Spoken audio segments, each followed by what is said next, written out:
phoned a friend. We got Jamila here, and we wanted to talk specifically around mental health, around addiction, around getting through those things and what it looks like in our community. Because I feel like a lot of people are out here self-diagnosing. I mean, me and Meez have been on this episode self-diagnosing ourselves with stuff for a while. WebMD been my best friend. Right, WebMD. But when you have somebody who's directly in the field and dealing with that stuff day to day, it's important to get those things out so that you know, maybe I should go speak to somebody, or maybe this isn't just something that I do on Fridays, or maybe I really should dig deeper into what may be wrong with me. Right.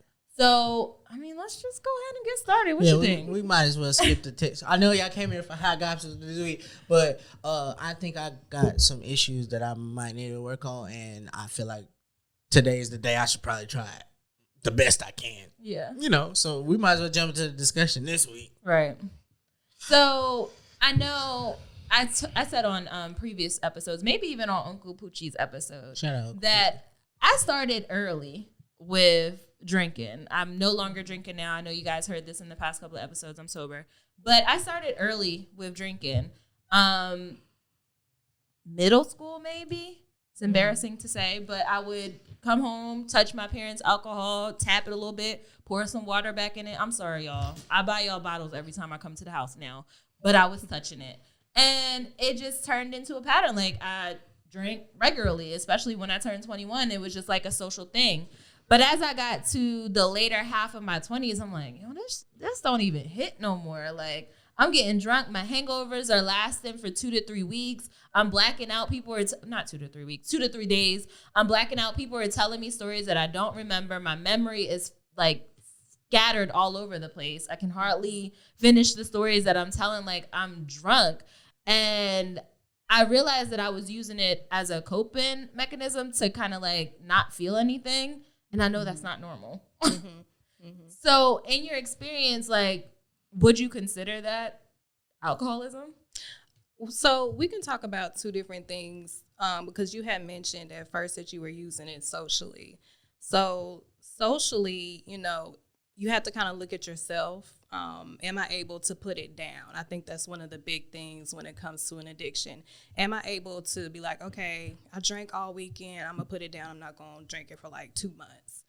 If it comes to a place where you feel like it's difficult for you to put it down because you're constantly thinking like, I need to drink. Like, I'm coming home from work and I need to cope with work. I need to cope with stress, and I'm not able to put it down. That's when it starts to become an issue. You mentioned blacking out as well. Things like that. If you're starting to have relationship issues with like your friends, your family, they're coming to you like, yo, you remember you did this? And they're like having conversations with you. That's when you start to notice that it can be an issue. If you're starting to get into legal issues, DWIs, DUIs, things like that. And if your tolerance has increased. So if it took maybe 2 shots to get you drunk, but now it's taking you like 8, that's when you start to notice that it can be an issue. Yeah. I definitely was on some days just saying, maybe I shouldn't be drinking, as I'm tearing that box wine up, just like, well, you know, it'll make you feel better. So just take a sip. But my tolerance definitely increased, and it would get to the point where during the week I'm drinking so much. On the weekend, I need a little bit more to get drunk. So I'm switching from wine to alcohol. And yeah. Meezy, did anything she said? I just want to put the trigger warning here because I was triggered, so I know if you're listening, you probably about to be triggered a little bit. I feel like there was a small period where I was feeling the same, where I was, you catch me out weekly in our city at various bars, just hanging out, doing my thing. And I don't know. I think that's part of the problem, because you don't know if you determine it being a problem, because I would only drink on the weekend. It's not like I became dependent that I need to drink during the week, but my free time, that's what I like to do. And also I noticed that as a social drinker, I'm also drinking for my anxiety. I have social anxiety. I go outside usually by myself with nobody with me, and I realize like I don't know what to do with my hands. I don't want to be the guy in the bar on my phone, like not paying attention. So it's me drinking, like the drinks.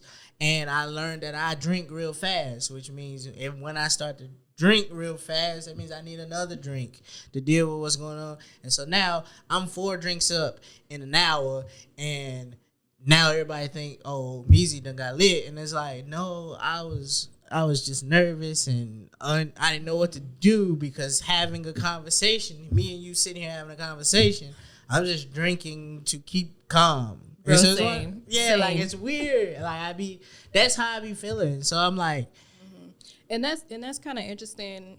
What you said as far as like you're drinking because you feel anxious. Yeah. It makes you feel more comfortable.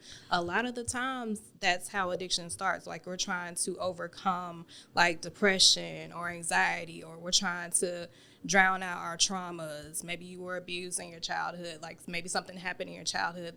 You're using drugs or alcohol to kind of overcome that and try to drown that out.